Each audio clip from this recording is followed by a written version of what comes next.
Hello guys, आज मैं आपको बताऊंगी बेटा कि यूजेस ऑफ माइक्रोब्स। ठीक है, मतलब जो फ्रेंडली माइक्रो ऑर्गेनिज्म होते हैं वो कौन से होते हैं और कैसे कैसे वो हमारे लिए एज अ फ्रेंड यूज़ किए जाते हैं, मतलब यूज़ होते हैं हमारे लिए, कैसे रोल प्ले करते हैं। तो फर्स्ट ऑफ ऑल आपको ये पिक्चर में दिख रहा होगा कि यहाँ पर मैंने सबसे ऊपर लिखा है यूजेस ऑफ माइक्रोब्स, यानी माइक्रो ऑर्गेनिज्म का क्या यूज़ है। तो सबसे पहला यूज़ है बेटा इसका ट्रेडिशनल यूज़। ट्रेडिशनल यूज़ मतलब जो हम पुराने समय से करते आ रहे हैं, और जैसे कर्ड यानी दही बनाना। तो दही कैसे बनाते थे पुराने ज़माने में कि जैसे बहुत सारे दूध में 1-2 चम्मच दही की मिला देते थे और अगली सुबह तक वो दही पूरा तैयार हो जाता था।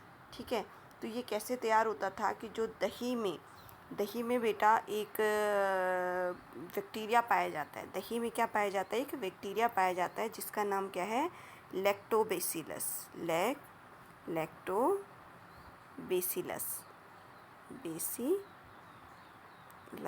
ठीक है, दही में एक बैक्टीरिया पाया जाता है जिसका नाम क्या है? लैक्टोबैसिलस। ये लैक्टोबैसिलस क्या करता है कि जब इसको दूध में मिलाया जाता था तो ये क्या करता था, ये वहाँ उस दूध में जाने के बाद मल्टीप्लाई हो जाता था। मल्टीप्लाई हो जाना यानी कि ये अगर 2 बैक्टीरियाज रहे होंगे तो ये 4 हो जाते थे, फिर 6 हो जाते थे, फिर 8 हो जाते थे, ऐसे करके ये अपने आप को मल्टीप्लाई करते रहते थे।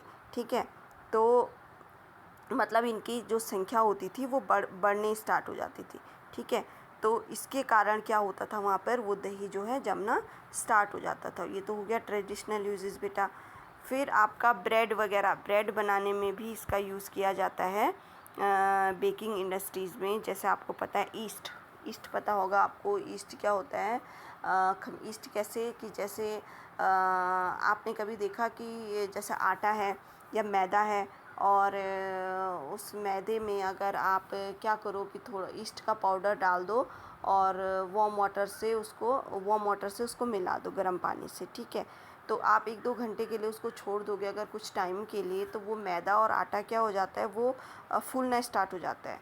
ठीक है, दैट इज़ खमीर और ईस्ट, उसको क्या बोलते हैं? खमीर। ठीक है, तो जो बेकिंग इंडस्ट्रीज़ होती हैं बेटा, जो बेकिंग जैसे ब्रेड बनाई जाती है बेकिंग इंडस्ट्रीज़ में और बेकरीज में, मतलब ब्रेड बनाई जाती हैं, पैट्रीज़ बनाई जाती हैं और आपकी केक्स बनाए जाते हैं, तो ये ईस्ट क्या है, वहाँ पर काम आता है। क्लियर?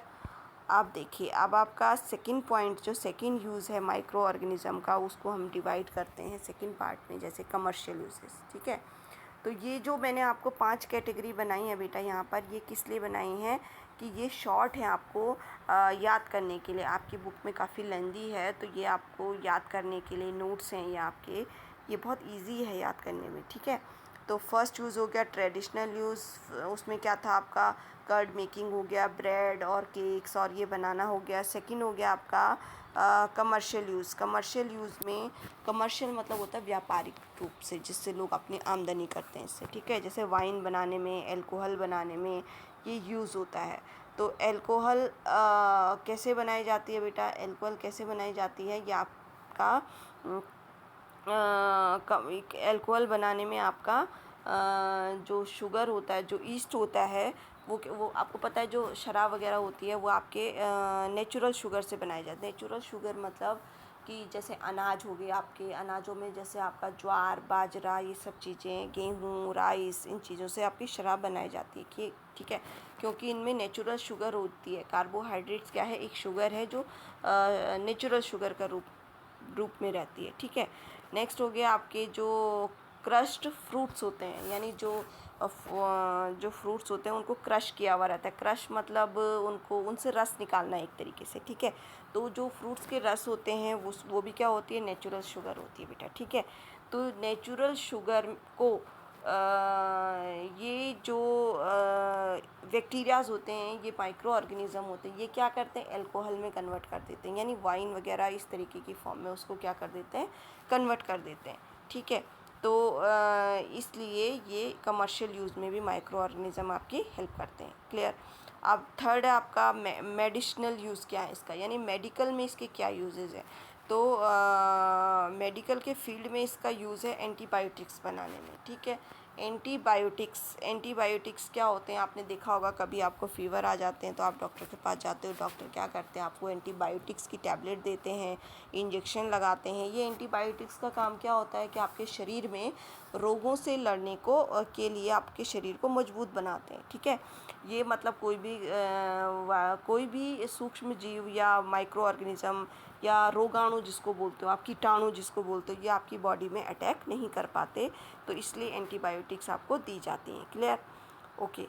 अब फोर्थ है आपका एग्रीकल्चरल फील्ड। तो एग्रीकल्चरल फील्ड में कैसे यूज़ होते हैं माइक्रो ऑर्गेनिज़म, तो आपने कभी सुना होगा कि जो बैक्टीरिया होते हैं बेटा, उस बैक्टीरिया का नाम है राइजोबियम। उस बैक्टीरिया का नाम क्या है? राइजोबियम। और एक एल्गी होती है, एल्गी भी माइक्रो ऑर्गेनिज़म है। वो एल्गी ये क्या करते हैं, ये साथ के साथ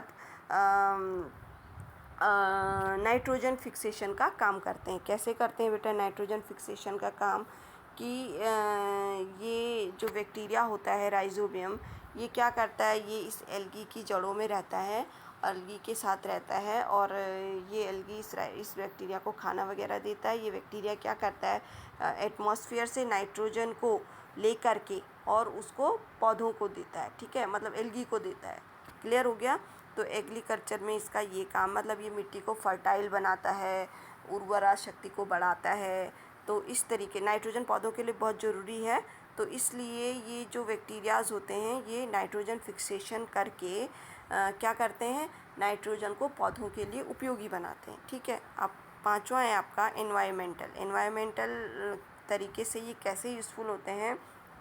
देखिए ये क्या करते हैं, ये जैसे कोई पेड़ सड़ जाए, कोई एनिमल कई टाइम तक डेड पड़ा है एक ही जगह में, तो ये माइक्रो ऑर्गेनिज़म क्या करते हैं, उसको सड़ा गला देते हैं, उसको डिकम्पोज़ कर देते हैं, ठीक है। और डिकम्पोज़ करने के बाद उसको दोबारा से मिट्टी में बना देते हैं, और मिट्टी की उर्वरा शक्ति तो बढ़ती ही है, यानी मिट्टी तो फर्टाइल होती है।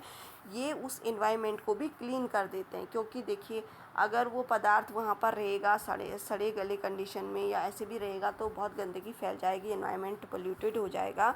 लेकिन ये बैक्टीरिया उसको सड़ा गलाने के बाद क्या करते हैं, डिकम्पोज करते हैं और उसको मिट्टी में मिला देते हैं, जिससे दो फ़ायदे होते हैं। एक तो एनवायरनमेंट में आपका एनवायरमेंटल पोल्यूशन नहीं होगा, दूसरा आपकी सॉइल में जो फर्टिलिटी है सॉइल की वो बनी रहेगी, ठीक है, सॉइल अच्छी उपजाऊ हो जाएगी, ठीक है बेटा। तो ये थे आपके माइक्रो ऑर्गेनिज़म के यूजेस इन शॉर्ट।